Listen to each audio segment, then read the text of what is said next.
नमस्कार दोस्तों, स्वागत है आप सबका कथा रंजन में। महाभारत की अगली कहानी है एकलव्य की कथा।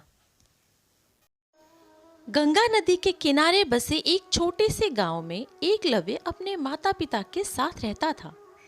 वह भील जनजाति का था। पास ही गुरु द्रोणाचार्य का आश्रम था। एकलव्य जब भी आश्रम के समीप से निकलता तब राजकुमारों को गुरु द्रोणाचार्य से शिक्षा लेते देखकर उसकी बड़ी इच्छा होती कि वह भी उनसे शिक्षा ग्रहण करे। एक दिन साहस जुटाकर एकलव्य गुरु द्रोणाचार्य के आश्रम में पहुंचा और उन्हें प्रणाम करके बोला, गुरुजी, मैं आपसे धनुर्विद्या सीखना चाहता हूँ। मैं एक भील पुत्र हूँ। क्या आप मुझे अपना शिष्य बनाएंगे? गुरु द्रोणाचार्य ने उसे बड़े ध्यान से देखा और फिर कहा, पुत्र, मैं केवल राजकुमारों और क्षत्रियों को ही शिक्षा देता हूँ, इसलिए मैं तुम्हें शिक्षा नहीं दे पाऊंगा। तुम कोई और गुरु ढूंढ लो। द्रोणाचार्य के मना करने पर एकलव्य कुछ निराश तो हुआ, पर उसने हिम्मत नहीं हारी। वह गुरु द्रोणाचार्य की एक मूर्ति स्थापित कर उसके सम्मुख धनुर्विद्या का अभ्यास करने लगा। धीरे धीरे समय यूं ही व्यतीत होता गया। एक दिन एकलव्य धनुर्विद्या का अभ्यास कर रहा था, तभी वहां पर एक कुत्ता आकर भौंकने लगा। इससे एकलव्य का ध्यान भंग हो गया। उसने कुत्ते को भगाने का भरसक प्रयत्न किया, पर वह वहीं खड़ा भौंकता रहा। इसलिए एकलव्य ने उसका मुंह बंद करने के लिए एक के बाद एक कई तीर छोड़े, जिससे कुत्ते का भौंकना बंद हो गया और वो वहां से चला गया। वह राजकुमारों का कुत्ता था। वह सीधे गुरु द्रोण के आश्रम पहुंचा। उसे देखकर गुरु द्रोण हैरान रह गए। उन्होंने अपने शिष्यों से कहा, यह किसी बहुत बड़े धनुर्धारी का काम है। चलो चलकर उसे खोजते हैं और देखते हैं कि वह धनुर्धारी कौन है।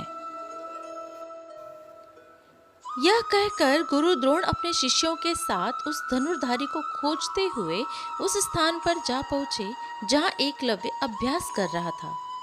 गुरु द्रोण ने जब अपनी मूर्ति के सामने एकलव्य को धनुर्विद्या का अभ्यास करते हुए देखा तो वह उसकी निष्ठा और भक्ति से बहुत प्रभावित हुए।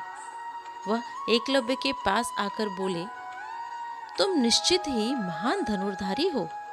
मैं तुम्हारे साहस और लगन को देखकर बहुत प्रभावित हूँ। क्या मैं जान सकता हूँ कि तुम्हारा गुरु कौन है? एकलव्य उन्हें प्रणाम करते हुए बोला, आप गुरुवर?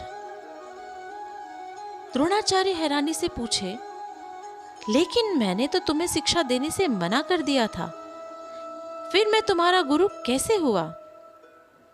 एकलव्य ने गुरु द्रोण की मूर्ति की ओर इशारा करते हुए कहा, वह देखिए गुरुजी, मैं आपकी प्रतिमा के आगे खड़ा होकर अभ्यास करता था। मैंने मन ही मन आपको अपना गुरु मान लिया था। मेरी आप में अपार श्रद्धा है। आप ही मेरे प्रेरणा स्रोत हैं।